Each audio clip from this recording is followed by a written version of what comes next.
But you could always add different kinds of clay and experiment.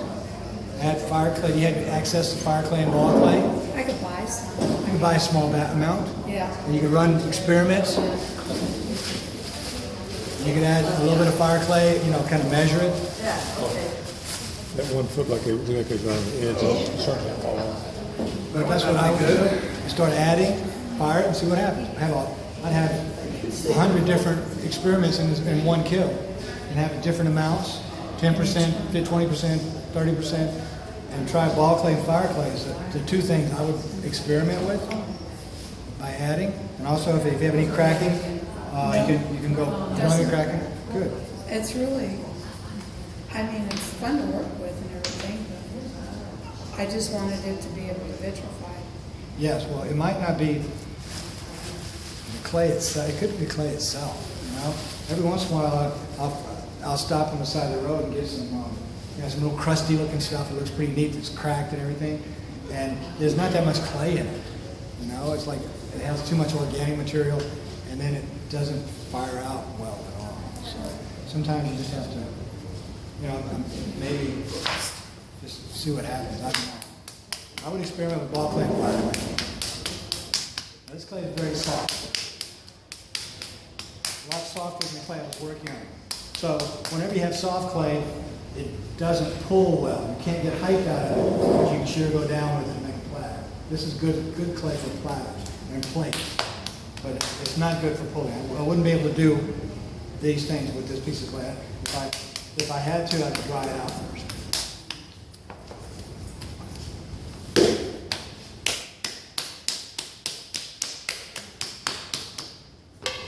So you mix that specifically Make platters, absolutely. for that?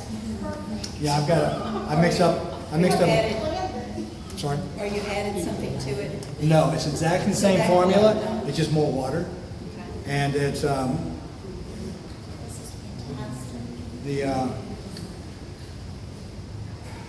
I mixed up about 300 pounds of it being wet, so I have a barrel, nothing but wet clay. So when I want to make platters, I'll pull out the wet clay. I've got another barrel of firm clay, like that clay there. I've got 300 pounds of that, so I can pull that out whenever I want to. And it's about time to remix. I'm getting close. I mixed it last week. This was mixed last week, and I'm almost finished with it. And I see where my bucket is now. My bucket's down here. It always drips right there on the floor, so I started putting my bucket where it drips.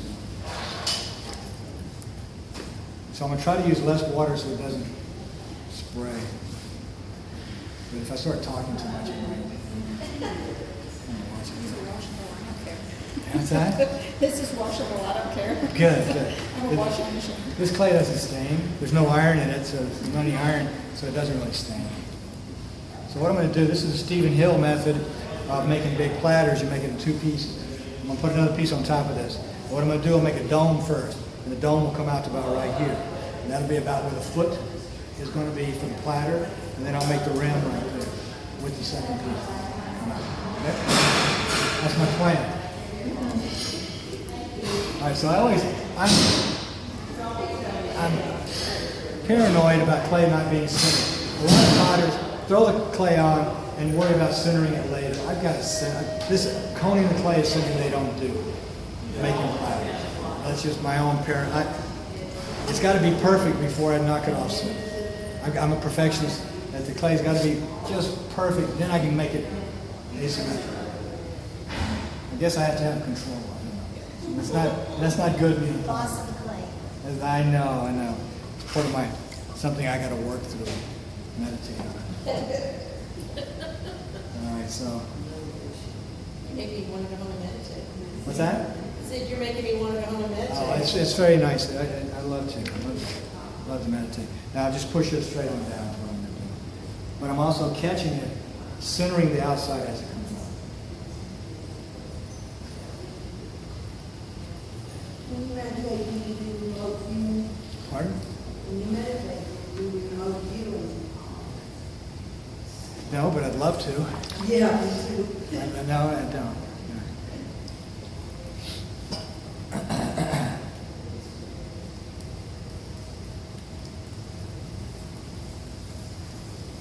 So I'd like to make that look a little bit nicer.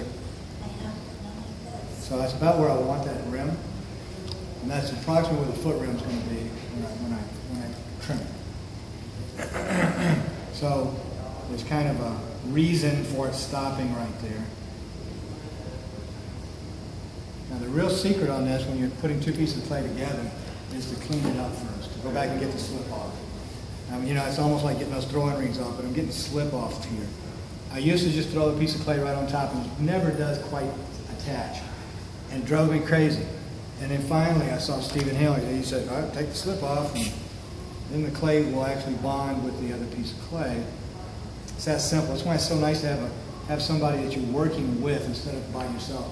You can make the same mistake for years, and then instead of solving it that day, you got wet hands. Clean up just for a second before I grab this piece of clay.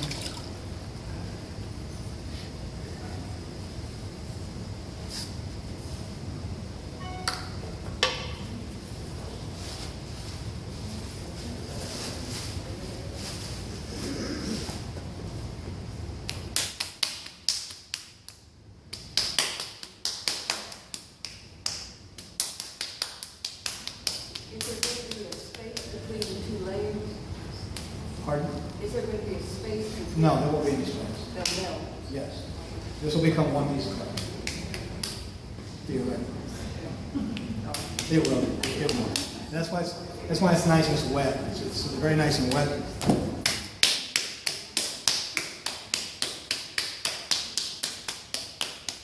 See, most potters wouldn't cone that and just push it on that. I got to cone it. I got to cone it something to center it up. That's just me.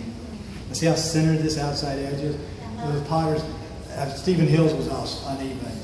And he centers it up later. I have to center it first. It drives me crazy.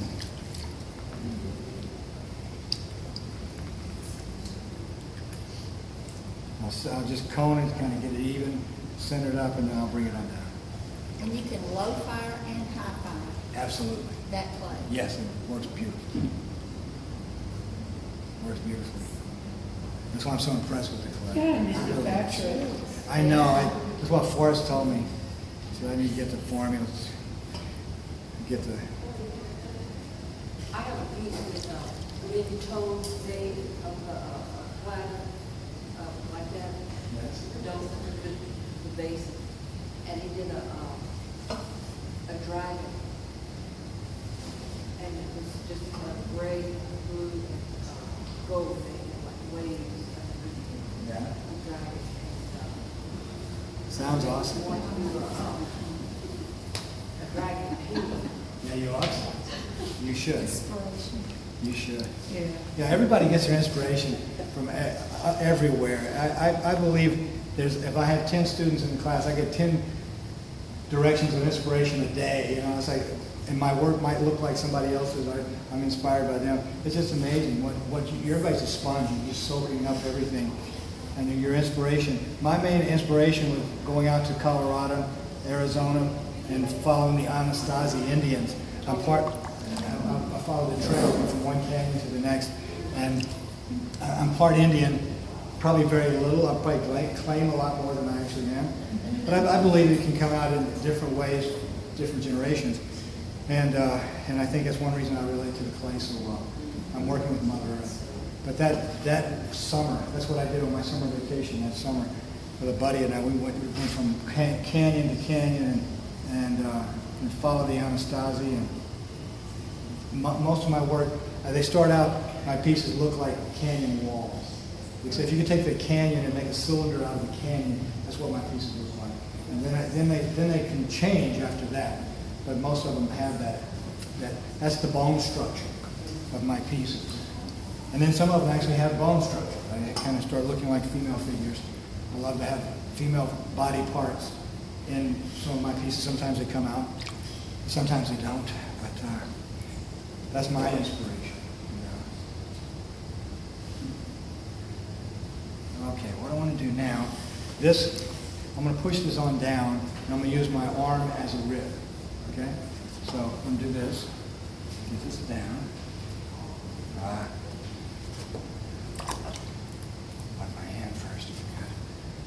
so that I'm using my arm here as the rib. And what I want to do, I'm going to start thinking about a curve. A nice curve. I don't want this. That's the pits when it comes to a platter, is having your gravy going down to the outside of the plate. It needs to have a slight curve up from the outside, from the inside out. So this is the time I started to think about that. So I also want to push this back in. So that's centering that rim.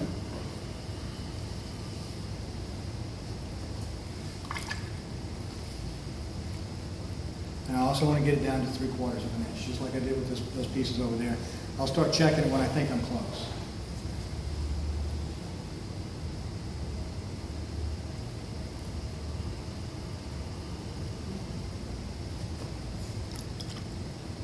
This takes a workout. This is a pretty good workout. But this clay is nice and soft, so it makes a big difference. Hard clay is almost impossible.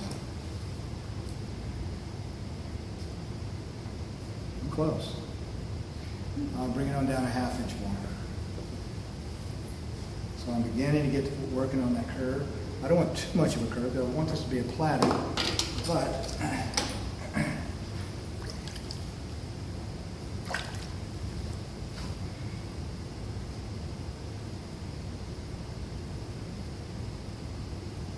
okay, I'm going to work the fist out, coming out toward me, slightly coming up.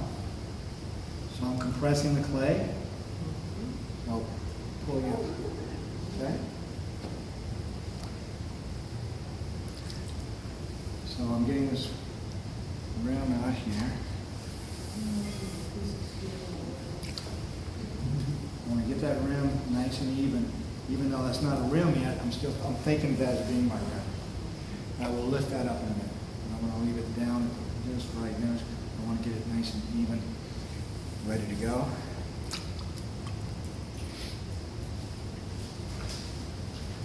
There is, yep, there it is. This is a nice rib to work with.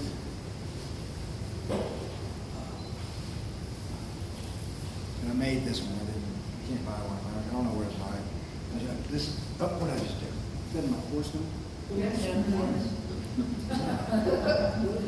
This is a nice rib too. Pizza cutter, cuts pizza. Makes great ribs. Very nice. I love to go in stores where they could have cooking places. They have great pottery tools. I'm always looking for a new pottery tool. Hardware stores. Yeah, so there's some of the things in Mike's garage. Yeah.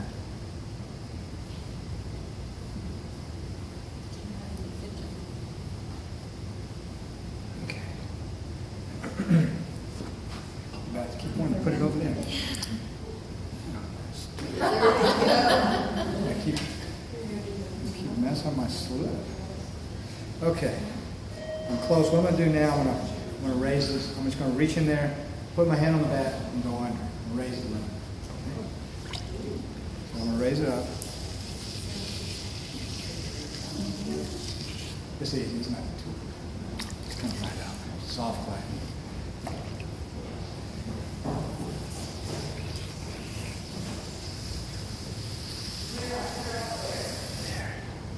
Then I can pull that out.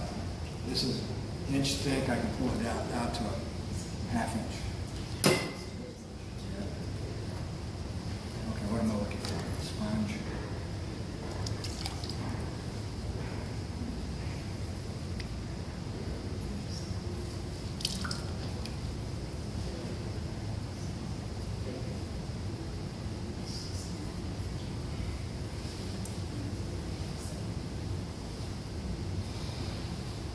You got to leave some clay, because I'm going to lay this out and lay it out. You got to have some clay on there to support underneath the soft clay, so it won't collapse on you. Once it goes down, you can't get it back up. You got one shot at laying that rim down. So I'm going to actually pull just a little bit more, make it a little bit thinner.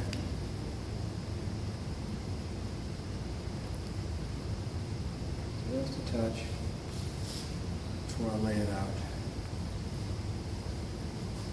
compressing the rim, make it a little bit stronger. Take my piece of chamois, compress, kind of shape it a little bit. I like to shape it while the chamois is on there. Make it a little bit thinner.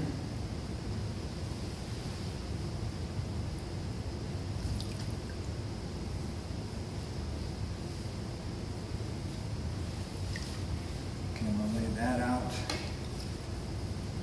2 ribs just come out. I'll put them on and I'll push them out together. One inside, one out.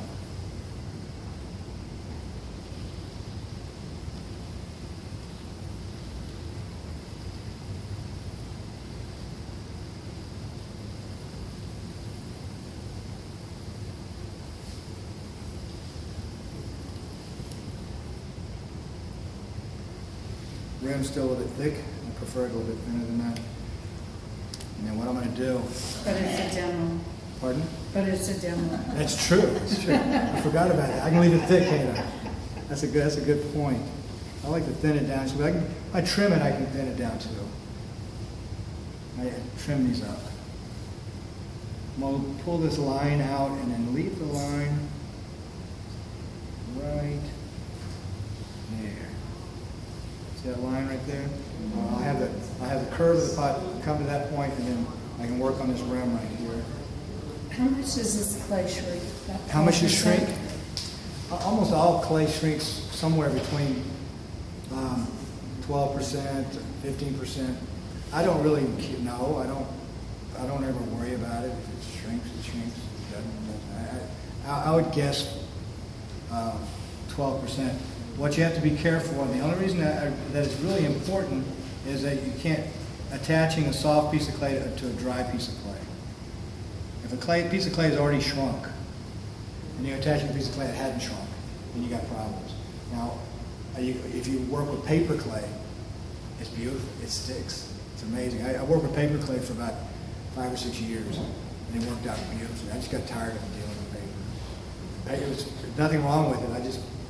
I got tired. It's an extra step when you're mixing clay. And what I did, I went and got a ceiling insulation, already mixed up, already pulp. Which you had to go through it because sometimes it's plastic, sometimes it's a piece of glass, sometimes it's other thing. But I got paper pulp that goes into the ceiling insulation. And I went to Lowe's and somebody had already opened the bag and asked me if I wanted it. I said, yeah, I'll take it. So I got this huge bag because somebody already been in there playing with it. And we mixed it up and it works beautifully. What I usually do, I would mix hot water with it and stir it up to get the fire retardant out. I don't want to have fire retardant clay. I want fire retardant. So if you use hot water and you mix it up and pour it out, and more hot water, mix it up and pour it out, and you take that pulp, put it right into the mixer, and mix up the clay, and it works out beautifully. You don't even know it's in there. You can throw it back. You can throw it immediately. Yes, it throws beautifully. You don't even know it's there. And I put in a bucket this size right here of paper pulp into it, and it works beautifully. It's an added extra step that I got tired of adding. So I leave it out now, but it's really nice clay. Right? I just added it to this formula. I'm gonna get that rim a little bit thinner because it's bothering me. You sometimes just leave it on the wheel, let it spin, and come back and thin the rim. Absolutely, but I was going to show you. I'm going to show you what to do to that. I have a blowtorch, and hopefully I won't set off any alarms in here. But I'll torch it up. I'll torch it to heat it up. Yeah, I haven't set off any alarms yet. That'd be cool.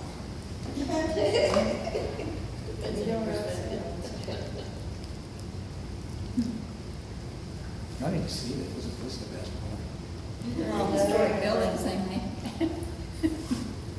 You know what I mean? make panic. Oh, that's true. The wood's really nice and dry. Come on, get over here. All right, so what I'm going to do, I'm going to actually put some designs in, start playing with my finger. I was always the last kid to finish the finger painting because I'd be there an hour after everybody else was gone. I'm still finger painting, and my paper would be so saturated, I'd peel it up off the table. It'd be destroyed. Okay, And you never know what you got until you stop and see what you got. It's just okay. But it could be, no. You get a little bit, I'm gonna do this and see if this will work. I like the inside, I don't like the outside. Not bad. I kind of like that. You can say, I just want to take a look. You're welcome to. I'm gonna make a design and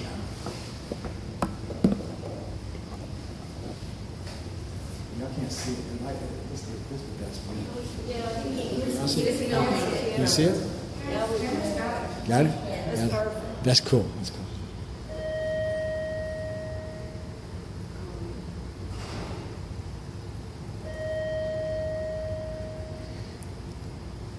Usually, I call these dragons. I'm thinking about dragons. I like, but you can erase with the porcelain. You guys can take a little bit, some of the head. I got too much on the head up here. I can put a little, make that head a little bit smaller. Add a little porcelain here or there. I need to open his mouth. No, that didn't work. No, sorry. It's okay.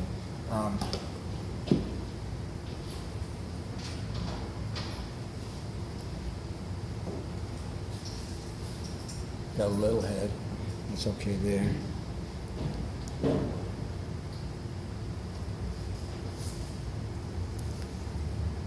It's just a skewer. It's a piece of, just trying to make a line, and